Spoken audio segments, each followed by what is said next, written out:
Bunga ng aktibong pakikipagkaisa ng mga kaanib sa iglesia sa pagpapalaganap ng pananampalataya, patuloy na nadaragdagan ang mga taong nakapagsuri at naliwanagan sa mga aral ng Diyos. Kilalanin natin ang ilan sa mga bagong tumanggap ng bautismo sa Iglesia ni Cristo dito sa Metro Manila. Narito ang report ni kapatid na Debbie Robete. Muling nagsagawa ng bautismo ang 5 distrito ng Metro Manila sa sangtuaryo ng Templo Sentral. Huwag nating pagsasawaan ang pakikinig.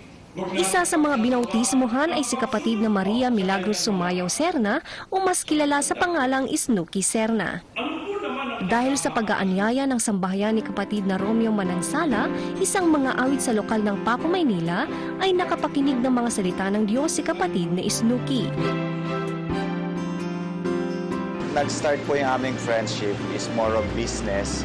Client ko po siya, nasa freight forwarding po ako tsaka customs brokerage. At tumawag po siya sa office para magtanong po kung may truck po kami.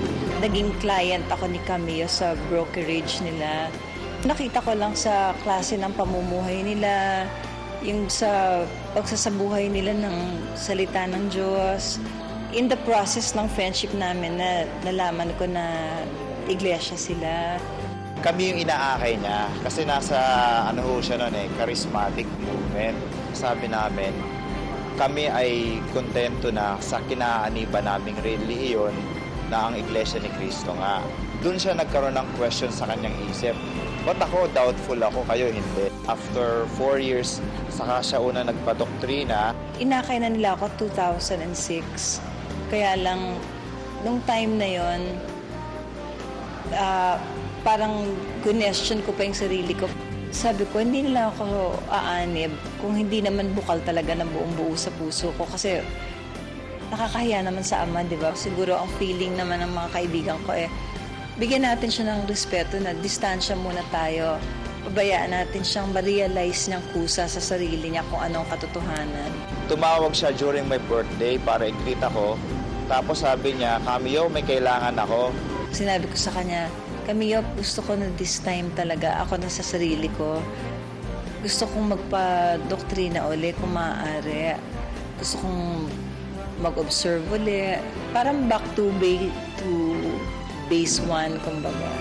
Matyagang sinubaybayan ng sambahayan ni kapatid na Romeo ang pag-anib ni kapatid ni Snooki mula nang siya ay madoktrinahan hanggang sa araw ng kanyang bautismo. Nagpapasalamat ako kay Camillo, kay Ka-Eileen, sa buong pamilya, kina Ka-Ofik, sa anak nila si Gio na napakagaling manalangin. Talagang tinutukan nila talaga ako, hindi nila ako binitiwan. Alam ko na nanalangin sila, namamanata sila para sa aking kaligtasan.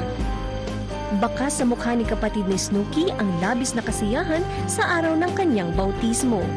Dumating na yung pinakamimithi kong time na mabigyan ako ng bagong pagkatao ng Ama, bagong buhay, bagong panimula.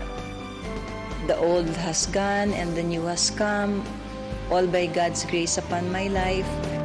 Kinakitaan ng kagalakan ang mga kapatid nang makita nilang kaanib na sa Iglesia ni Cristo ang isa sa kanilang hinahangaang aktres na si Snooki Serna at ngayon ay kasama na nila maging sa mga paglilingkod sa Panginoong Diyos.